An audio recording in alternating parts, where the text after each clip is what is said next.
Hey, welcome to the Urban Crofters podcast. We're a church family based in Roath, Cardiff, seeking to connect, create, and transform the community around us, kingdom style. We hope you enjoy. Hi, Urban Crofters. Great, we're back with Joseph, and we'll talk about prophetic strategies implemented today. And I'd like to just go through Joseph's life, seeing how he dealt with the prophetic. So you go back to Genesis 37, when Joseph had his first dreams. His first strategy was just to tell his brothers that they were going to bow down to him. So in verse 5 it says, Joseph had a dream, and when he told it to his brothers, they hated him even more. Now I'm not quite certain what Joseph felt was going to happen. He clearly is a young man of faith. He has these dreams and he really senses God's calling on his life, but his strategy is just to tell his brothers. And as we know, that ends pretty badly for him. And I think that on reflection, he probably realized that his strategy was based on possibly the wrong interpretation and certainly the wrong strategy. It was really based on a strategy of self rather than what we would say would be a kingdom strategy. And I think it really matters which glasses you look at things through, whether you look at through glasses of sort of self, or whether you look through glasses of a kingdom perspective, how you often interpret and how you would implement the prophetic. Femi showed us that a prophecy often comes like a seed, and then the interpretation is like the fruit, and how it's possible to have the seed right, but for the person giving the prophetic to sort of over-interpret, perhaps bring a bit of self into the interpretation. And I certainly think that is true for us and how we receive prophecy. So if we looked at sort of a self-orientated perspective, it would be about ourselves. It would be about power, authority. It would have a sort of celebrity feel to it, being well known, being admired. It would be self-fulfilled, self-made, a little boastful. We might sort of hide that a bit, but just a little bit boastful. And it wouldn't necessarily require depth of character or real skills. Was a kingdom perspective on a prophetic word, on the implementation of it would be about others. It would be about serving. It would be about taking responsibility. It would be willing to be hidden. It would be about God's timing. It would be for God's glory. And it would depend on character and skills. And I think technically Joseph's interpretation of the dreams was correct. His brothers, as we'll find out, will bow down to him. But I think an interpretation with a kingdom mindset would perhaps have taken into account that if the sort of the greatest in the kingdom are those that serve, and if you're being lifted up, then actually that's a calling to serve. When Jesus was baptized in Luke 3:22, it says that God the Father said, "You are my Son, whom I love. With you I am well pleased." Jesus didn't respond quite like Joseph. He didn't come out saying, hey guys, I'm the man. No, he actually does very much the opposite. He goes into the wilderness, into the desert. He fasts for 40 days. He faces temptation and testing. And he comes out with a mandate to serve others, to set the prisoners free, to proclaim good news to the poor, the recovery sight of the blind, to set the oppressed free. A very much more kingdom interpretation and application of prophetic. Now, in 1 Corinthians 14, verse 3, it says that the one who prophesies speaks to people for their strengthening, encouragement and comfort. And so there's nothing wrong with taking on board prophecy to build ourselves up and to allow it to strengthen us and for it to really dwell in our hearts and encourage us. But we're fundamentally blessed to be a blessing. And I think, in retrospect, I think if Joseph had his time again, he would have taken on that clear calling of God for significance and for authority, and would have let that really encourage his heart, and then seek to serve and to gain skills and to wait for God's timing and further direction, as it were, and how that was going to pan out. And so I think the lessons we can learn is to really be careful how we interpret and how we strategize the prophetic words. I mean, clearly we need to test them to know they're true, but I think after that we need to try to make sure that we have a kingdom perspective when we look at them. And I've met quite a few people who've had real problems and have almost had their faith sort of shipwrecked as they've had words over them which perhaps might have been bigged up by the person giving them, and then they've probably added their own level of probably wrong thinking. So people who are sort of called to reach the nations perhaps interpret that as travelling around the world, being well known, when perhaps it's a calling initially to work in a youth group in an inner city. And so I think how we interpret and how we interpret the implementation is perhaps the first lesson we can learn from Joseph. But I really like Joseph because he doesn't let this setback let him lose faith in his calling. I think he really holds on to it. His whole life seems to be one of sort of hope and moving forward, and he really embraces God's discipline. And Judith spoke about how the next 13 years of his life is one of character building and skill building and a really testing time. And Joseph embraces that, and I think he holds on to the fact that he has a destiny in the future. And I think that really helps pull him through that time. And we then meet him again 13 years on. And in Genesis 41, Pharaoh has his dreams. And Emily talked about how there is often a time of sort of divine encounter where people have meet people, there's connections, events, and then there's just a real quickening, and there's a real sort of propulsion.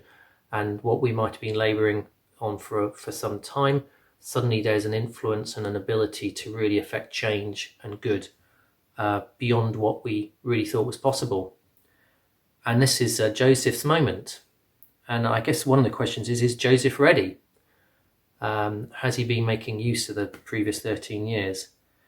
And so he's brought before Pharaoh, and in verse 16 he says, "I cannot do it," Joseph replied to Pharaoh, "but God will give Pharaoh the answer he desires." So it's a good start. He gives God the glory. He's saying, no, it's not me, it's God who can do this for you. And then Pharaoh tells Joseph his dreams, and Joseph interprets them. And in verse 33 he says, "Now let Pharaoh look for a discerning and wise man and put him in charge of the land of Egypt." Now when I read that, I think I read that through sort of self-centered eyes, and I thought that maybe Joseph was saying, hey, look for someone who's discerning. But I think on reflection, actually, people like Pharaoh, seasoned politicians, successful businessmen and women, can spot fakes miles away. They can see people are in it for themselves. They can see people who are trying to manipulate the situation.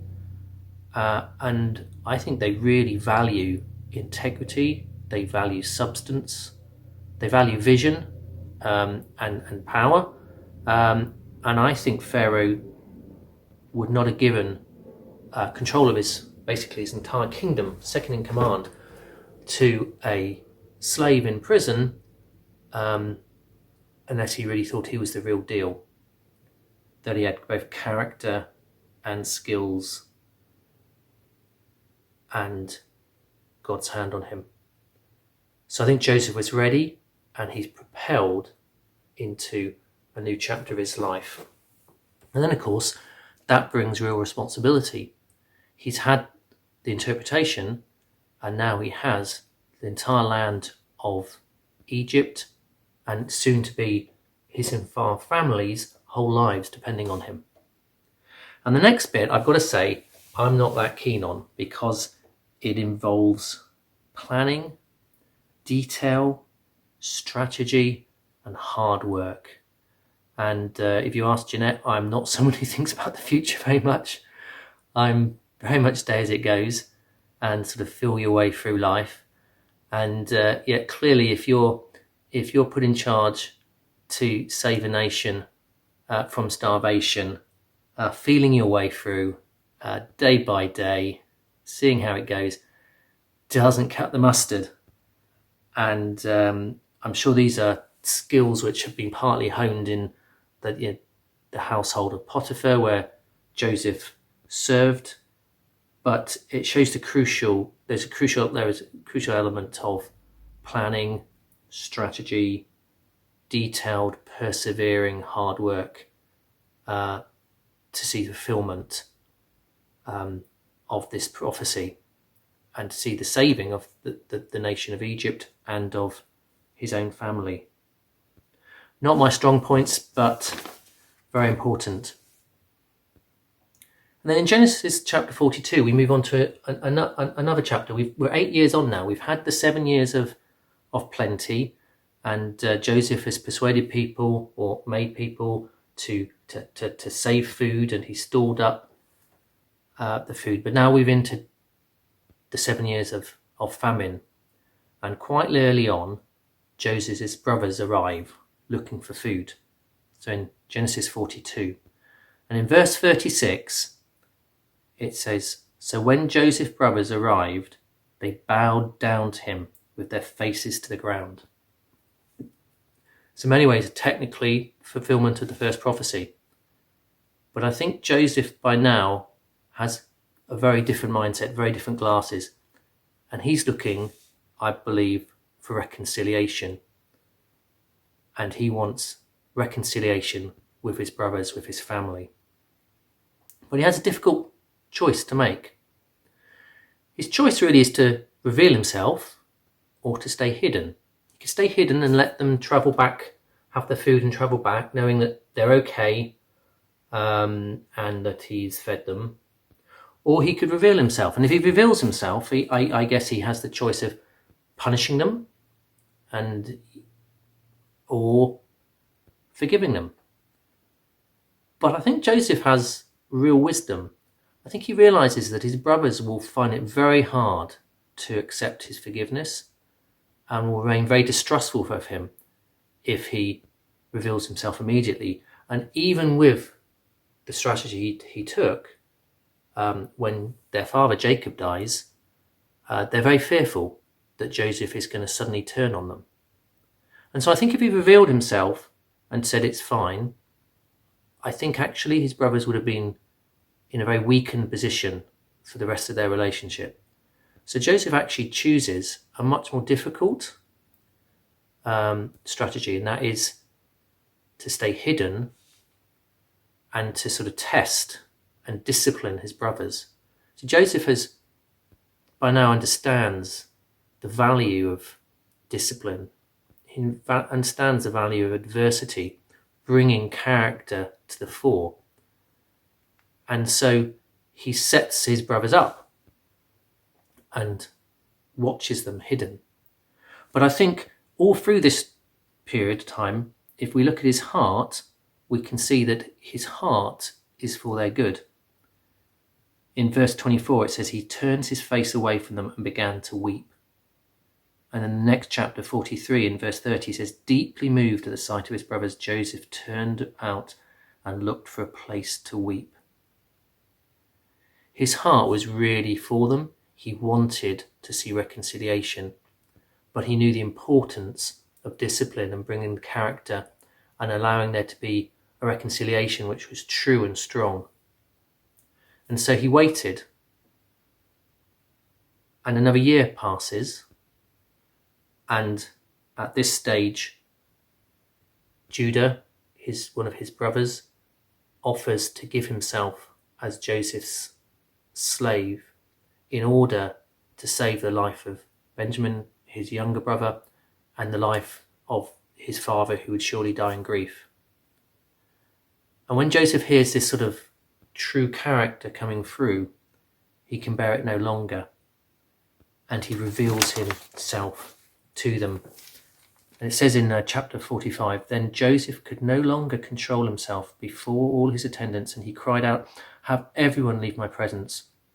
So there was no one with Joseph when he made himself known to his brothers, and he wept so loudly the Egyptians heard him, and Pharaoh's household heard about it." Not very British. Joseph said to his brothers, "I am Joseph. Is my father still living?" But his brothers were not able to answer him because they were terrified at his presence. Then Joseph said to his brothers, "Come close to me." When they had done so, he said, "I'm your brother Joseph, the one you sold into Egypt. And now do not be distressed, and do not be angry with yourselves for selling me here, because it was to save lives that God sent me ahead of you. For 2 years now there has been famine in the land, and for the next 5 there will be no ploughing and reaping. But God sent me ahead of you to preserve for you a remnant on earth and to save your lives by a great deliverance." And then later in chapter 14, "Then he threw his arms around his brother Benjamin and wept, and Benjamin embraced him weeping, and he kissed all his brothers and wept over them. And afterward his brothers talked with him." It's a fantastic moment. The brothers who've been through a lot, I'm sure had many tensions with each other, really reconciled together. And it was, the point of Jesus going to the cross to reconcile people to God, to reconcile people together.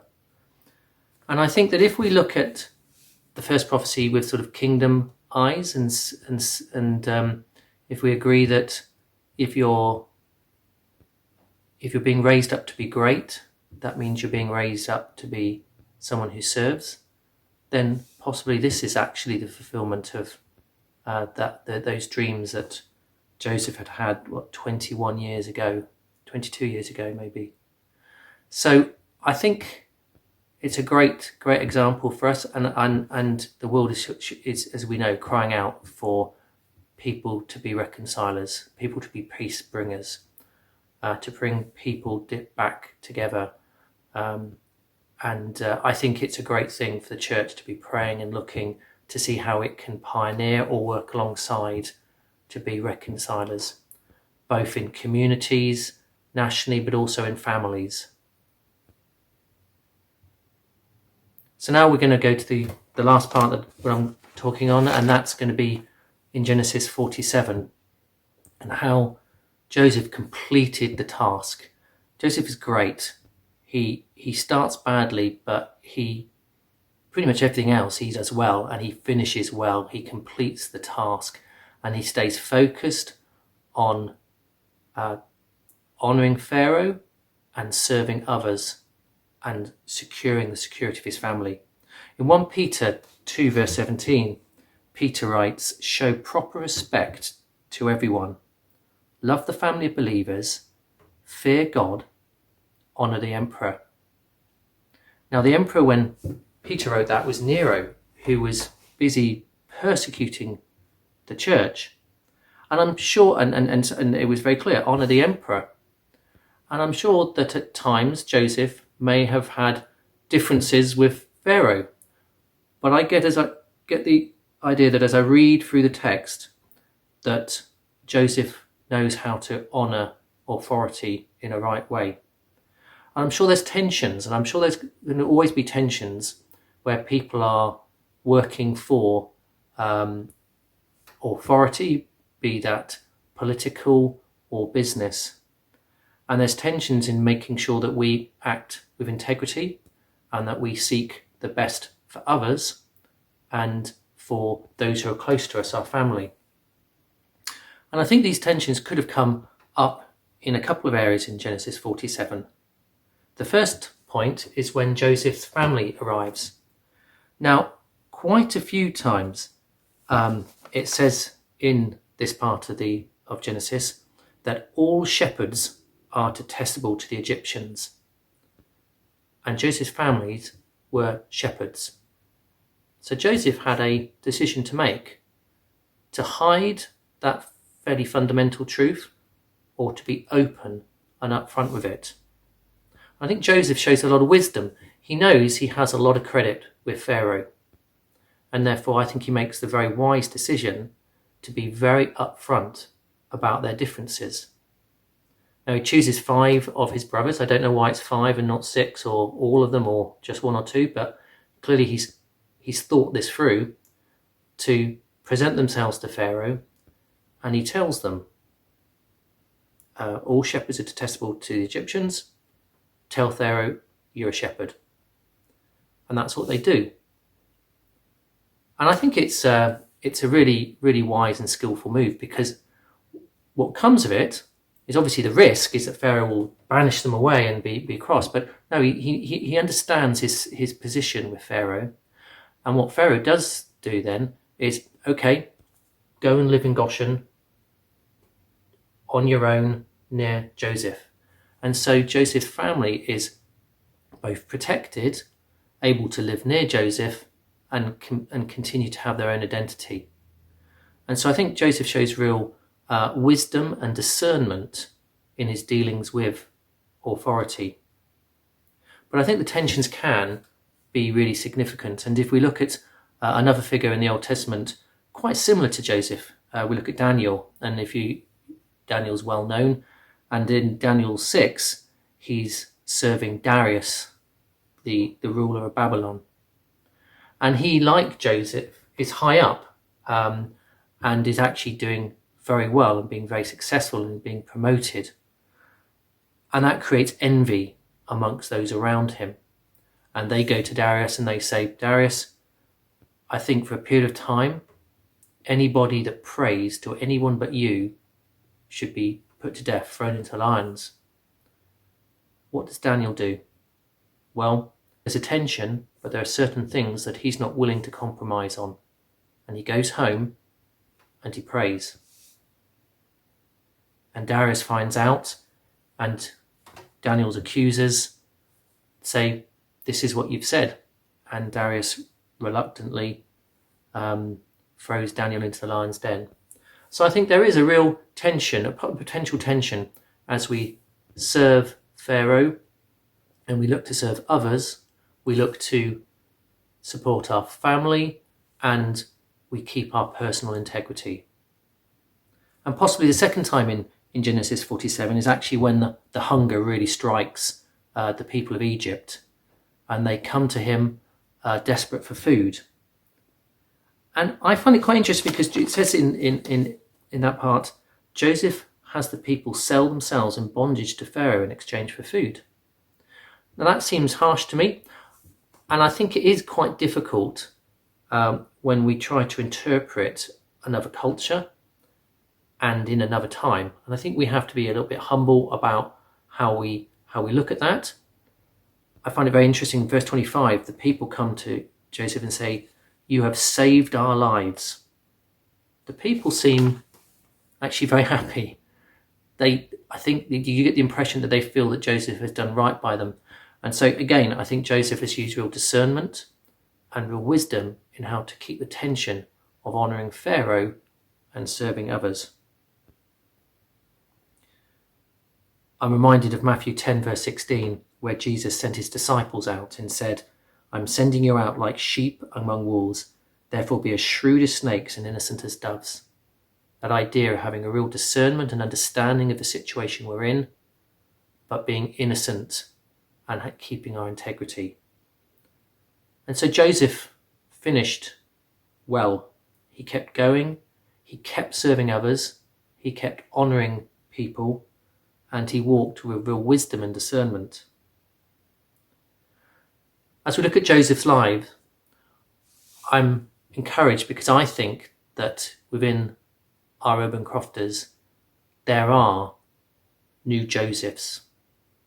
Now, you might be right at the beginning of that process where you feel a sense of destiny, a feel of calling, a feel of God's hand on your life, and you're not quite sure what that is or what that means, and you're just setting out on the path of serving and learning.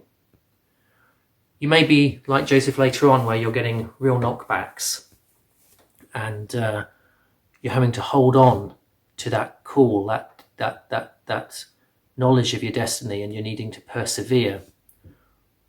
Or you may be in that rather exciting part where things are starting to come together. You're connecting with people, events are lining up. There seems to be a sort of a gathering momentum. You're finding that things that used to take ages are taking less time. You're being more effective. Or perhaps you're actually in that stage where you have authority, you're serving others, and you're needing to walk the walk where you keep the tensions of serving and honouring and keeping integrity and walking wisdom, where you may have quite a lot of choices that you need to be very discernful about. But it's exciting that in this time, God is going to raise up new Daniels and new Josephs. So for our time of discussion, I thought we could look at one of 3 or 4 things in no particular order. I think it really is, the first one I think is really important, how we interpret and how we strategize, with what mindset, through what glasses we do that. Is it our self, or is it for a kingdom mindset? And it might be good to discuss areas where we've found that help, that switch has actually helped us understand and process prophecy better. Second area might be that of reconciliation. Are there areas that we feel really burdened by, that we as urban crofters can be really seeking to be reconcilers in our community?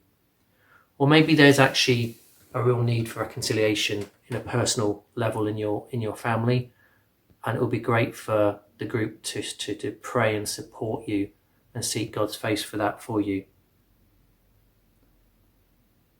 Thirdly, we could talk about the tensions of leadership. How do we cope with honouring a government which we might not always agree with, seeking always to serve others, keep walking in integrity, and protecting and supporting the family of believers? Or lastly, it may be that you see yourself very much on that process of Joseph, and it might be a time to share where you feel you are, and for the group to come around you and encourage you and pray for you. Thank you, guys. I hope you've enjoyed, and God bless you. Thanks for listening to the Urban Crofters podcast. To connect with more of who we are and what we do, visit our website at urbancrofters.co.uk or follow us on socials at urban_crofters.